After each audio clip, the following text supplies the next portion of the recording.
Algumas pessoas afirmam que o Deus do Antigo Testamento era muito duro, muito severo, pegava pesado, matava as pessoas. E o Deus do Novo Testamento é puro amor, perdão, caridade, todas essas coisas lindas que Jesus pregou. Sim, Jesus pregou coisas lindas. Eu trouxe aqui até o meu papelzinho com os tópicos aqui, pra tentar não esquecer. Por isso que eu tô com esse óculos aqui maior que a cara, porque eu não enxergo, tá, gente? Primeiro aqui, a palavra de Deus é viva, como tá mesmo na Bíblia. E tudo que é vivo se adapta. Deus não ia chegar no meio de um monte de pessoas. Não que elas não sejam civilizadas, eu falo pessoas não civilizadas, mas pessoas que já têm hábitos e culturas e tudo, que tá enraizado lá, coisas feias da época, e fala, tá, muda tudo, né? Jesus veio falando isso, e olha o que aconteceu. Ninguém aceita normalmente assim, né? As pessoas querem ter poder, como antigamente, assim ainda é hoje. As pessoas no poder querem continuar no poder, e as culturas são difíceis de ir mudando, a gente vai modificando elas assim bem devagarzinho. Então sim, se já existe uma cultura que tem escravos, por exemplo, ele vai fazer o quê? Vai dar regras para os escravos viverem melhor.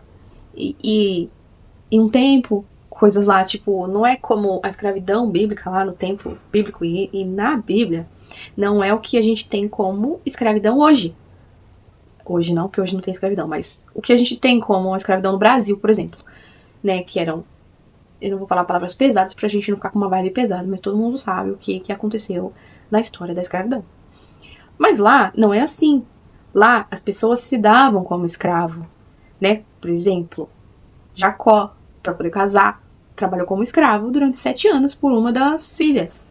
E os escravos tinham mesmo esse tempo. 7 anos, 8 anos, ou seja lá quantos anos a pessoa se deu para trabalhar para você, e depois é livre. E ela tem salário também. É basicamente um CLT, não é um escravo. Ela tinha salário, tanto que tem parábolas que falam que eles tinham co-escravos. O seu escravo devia tanto. Como que você deve pro seu senhor? Como você deve dinheiro pro seu dono? Seu dono te empresta dinheiro? Como é isso, entendeu? Isso não existiria no sistema escravatório. Enfim. Então eles tinham co-escravos, eles tinham dinheiro, eles tinham terras, eles tinham coisas. Sabe? Exceto as mulheres, eu acho.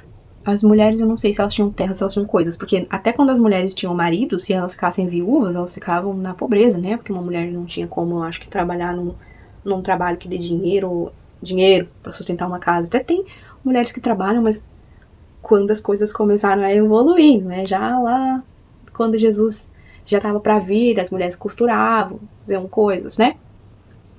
Mas, então tem as regras ali. Se um escravo quisesse ser seu escravo, tinha que ser por livre e espontânea vontade. Você tinha que ir lá e colocar um brinco na orelha dele, alguma coisa assim.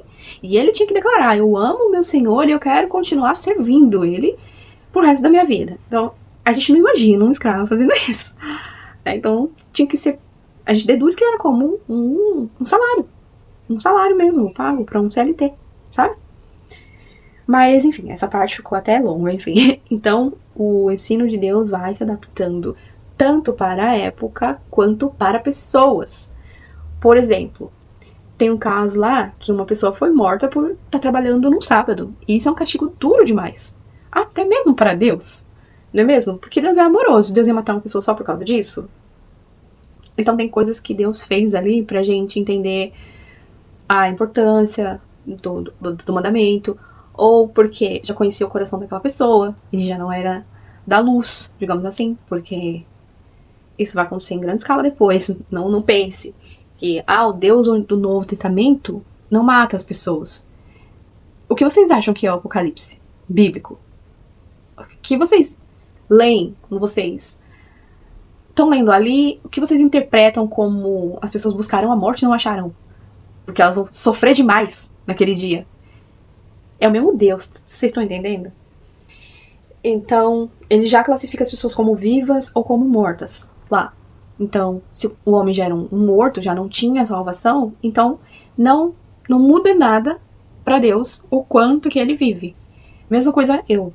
o tanto que eu vivo, não é importante, num ponto de vista bíblico. Porque, para Deus, um dia é 1000 anos. Então, eu não vivo nem 100. Talvez eu chegue no 100. Talvez no máximo 120.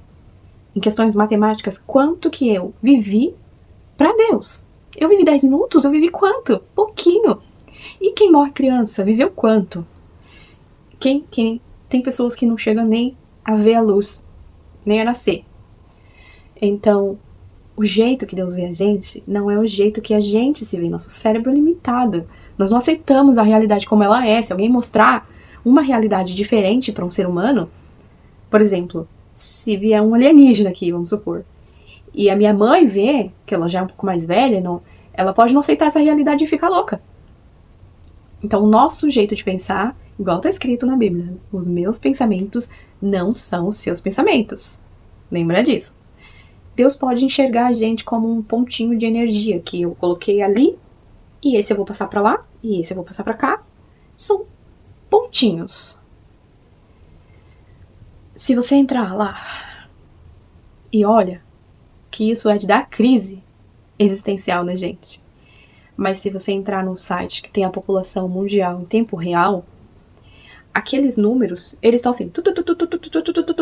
Não para. Aqueles números não param. É o tempo todo gente nascendo, morrendo, nascendo, morrendo, nascendo, morrendo. A vida biológica, ela não é tão importante num ponto de vista geral. Por isso, Deus faz as promessas deles sempre numa época vindoura. Ele fala, olha filho, aguenta um pouco aqui. Porque o que eu tenho pra você é lá, é futuro. E eu garanto pra você que é muito melhor. Então, é nisso que a gente se apega. E não na vida biológica. Eu trouxe o tópico, mas tô fugindo do assunto por mim mesma, é o que eu faço. Por isso que eu não venho com roteiro nos outros vídeos. Porque eu faço isso. Então, nem sempre é o julgamento que tem o peso, não é? Morreu por uma coisa boba, foi perdoado por coisas graves, como no caso de Davi. Deus julga o coração da pessoa. Sempre, sempre, sempre. Então, mesmo antes, Deus, Ele quer que você tenha salvação eterna. Então, se Ele vê no seu coração que você pode tomar jeito e ter a salvação eterna, Ele te perdoa, mesmo no Antigo Testamento, sabe? Perdoou o povo de Nínive, que fazia coisas horríveis. Então, já que a gente já raciocinou um pouquinho sobre a vida biológica, e Deus tirar ou não, de repente, os filhos dos egípcios, eu acho que já está explicado aqui, né? Sobre a vida biológica. Eu sei de onde eu tirei vocês. Eu sei para onde vocês vão voltar. Eu sei que eu posso te colocar em outro lugar. Talvez reencarnação. Realmente existe muito tipo de cultura, muito tipo de ensinamentos, muitas doutrinas, muitas teorias, muitas coisas a respeito da morte. Mas o que a gente sabe é que quem está no controle disso é Deus. E Ele sabe de onde a gente veio e para onde a gente vai. Portanto, Ele sabe se é importante eu viver aqui ainda, se eu ainda tenho alguma coisa que sirva para o propósito do reino dele, se eu ainda tenho alguma coisa para falar para vocês. Ou se eu não tenho que falar para vocês, mas eu tenho que agir na minha vida pessoal e conseguir salvar alguém que tá me observando sem eu saber. Então, eu vivo. Mas eu, mesmo amando Deus de todo o meu coração, se eu não tiver alguma coisa útil aqui, eu posso atravessar a rua e ser atropelado e morrer. Porque Deus sabe que aqui não tem nada pra mim. Que o melhor que Ele tem pra mim é com Ele. É no céu, é no novo mundo, é reencarnando, é indo pra colônia espírita, não importa. Ele sabe que é melhor pra mim depois. E eu confio que Ele tem o melhor pra mim. Então a gente vai lá pro Novo Testamento, né? Porque o Deus do Novo Testamento é tão bonzinho. Primeira coisa, eu não tô falando que Deus é ruim, porque pra mim, Deus é amoroso desde sempre. Desde o Antigo Testamento. Ele é amoroso, Ele é bondoso, Ele tá pronto para perdoar e eu não vi maldade em nenhuma ocasião ali. Nenhuma. Desde quando ele não deixou Abraão matar Isaac. Já vê ali que ele não quer a morte de ninguém, né? Então, mas Jesus nunca pregou um Deus diferente, né? Ele pregou um Deus de amor, mas também um Deus de justiça. Porque eu ouvi da boca de Jesus ele dizer: ai daquele que fizer tal coisa. Então, meu filho, o bicho vai pegar. Que é igual a nossa mãe, que te ama, que é mole, que faz de tudo por você, mas que se ela tiver que tacar um chinelo, o chinelo vai voar, vai certeiro em você, daí o pau vai torar. É a mesma coisa. Jesus falou: ai daquele que fizer isso, ai daquele que fizer aquilo. Ele também disse: não temam o homem que pode matar somente o corpo.